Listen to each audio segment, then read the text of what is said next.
Écoutez, nous sommes prêts, nous avons toujours été prêts. Ça fait 35 ans que nous sommes dans la vie politique au Cameroun. Alors, nous sommes exactement à 5 mois de la présidentielle de cette année. Comment se prépare le SDF, votre parti politique? Nous avons réorganisé toute notre base pendant 2 ans. Malheureusement, nous avons perdu notre président national, le chairman John Frondi.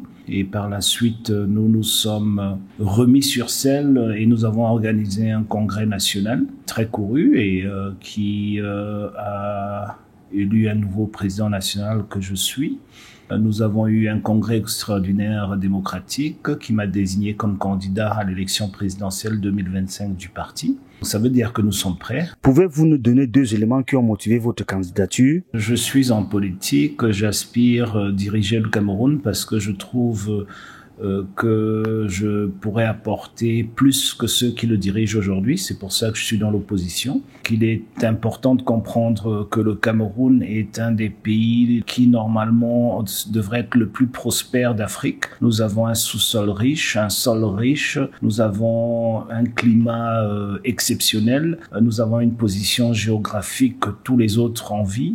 Nous avons tout et nous avons surtout une ressource humaine, des talents. Et pour le dire très simplement, je suis candidat par amour de ce pays. En 100 jours, vous comptez définitivement mettre un terme au conflit séparatiste dans les régions du sud-ouest et du nord-ouest. Comment allez-vous procéder? Nous avons dit que nous allons faire cesser la violence dans le nord-ouest et le sud-ouest dans les 100 premiers jours du mandat.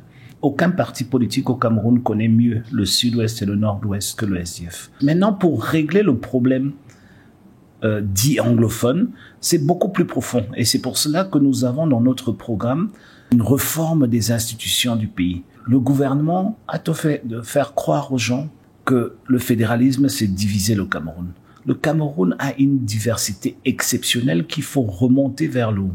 Et le fédéralisme n'a rien à voir avec la géographie ou les frontières. Le fédéralisme a tout à voir avec l'argent. Qui paye? Combien on paye?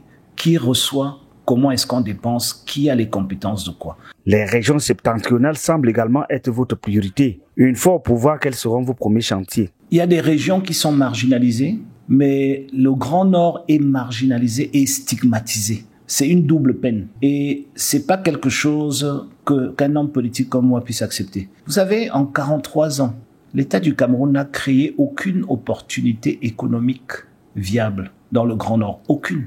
Mais les opportunités économiques du Grand Nord sont exceptionnelles. Et donc, il faut les exploiter. Et c'est ce que je promets, un véritable plan Marshall sur 1 an pour ramener les populations du Grand Nord. Et je parle des populations dans la dignité.